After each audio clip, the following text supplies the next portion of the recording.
Diddy is a Dutch multimillionaire who sold everything he owned to live a life of extreme geographic freedom. Based in Phuket, Thailand, he resides in a region synonymous with high-end luxury and global mobility. He has the capital to live anywhere, yet his financial profile is intentionally vacant. He owns no house, no car, and maintains no traditional bank accounts. He treats the physical markers of wealth as liabilities that consume time rather than provide value. This rejection of conventional structure extends to his family. His 3 daughters are entirely unbanked and have never spent a single day in formal schooling. Most societal frameworks define success by the accumulation of property and status symbols. Diddy's reality suggests that these are not requirements for a wealthy life, but choices that can be declined. Diddy's shift toward absolute minimalism began with his parents, who spent their entire lives following the standard Dutch social script. They worked toward a promised retirement that they never actually reached.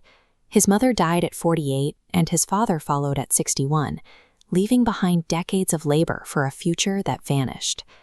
This personal tragedy echoed a deeper betrayal in his family's history.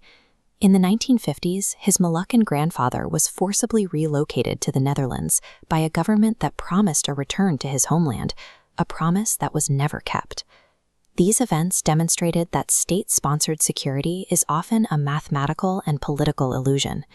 Relying on centralized promises left his family vulnerable for 3 generations. Diddy realized that the traditional path of buying property and saving fiat currency functions as an extraction system, trading your finite time for assets the state can tax, regulate, or devalue at will. This chart shows how fiat currency is engineered for a constant loss of purchasing power. Because central banks can print more of it, the currency in your savings account buys less every year. Physical property introduces a different set of leaks. Even if a house increases in price, the real gains are often neutralized by geographic lock-in, recurring property taxes, and the constant overhead of maintenance. To solve for this, Diddy moved his wealth into Bitcoin. With a fixed supply of 21 million units, it acts as an unconfiscatable store of value that exists independently of any central bank or government registry. This strategy focuses on capital efficiency. By avoiding depreciating assets and physical overhead, Diddy ensures his wealth is stored without requiring any maintenance or physical presence.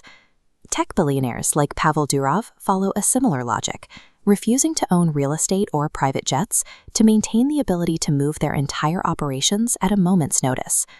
Eliminating physical assets removes the friction through which governments extract wealth. Freedom from a fixed location allows for geographic arbitrage, the process of earning in a high-value currency while living in a region where that currency has significantly more purchasing power. By living in Asia, Diddy slashed his cost of living by 60 to 80% compared to Europe, effectively doubling his available capital without increasing his daily workload. Diddy applies this same logic to education. He views university degrees as having a higher inflation rate than fiat currency. As more are printed, their individual value for securing a career vanishes. Artificial intelligence is accelerating this devaluation. When robots can perform surgery more accurately than human doctors, and AI can pass the bar exam, the traditional memorize and certify career track becomes a high-risk investment. His children learn through unschooling, prioritizing global logistics, multicultural networking, and rapid adaptation. They are learning to manage a nomadic life rather than preparing for jobs that may not exist in a decade. As technology makes specific skills and fixed locations less permanent, the ability to pivot between them becomes the most reliable safety net a person can have. Following this path has resulted in a complete lack of fear regarding financial loss. Diddy has effectively decoupled his sense of security from the external world. Because his identity isn't tied to a specific house, car, or social standing, the threat of losing them no longer has power over his decisions. While few will choose to sell everything and move to Phuket, Diddy's results suggest a need to audit the societal scripts we follow by default.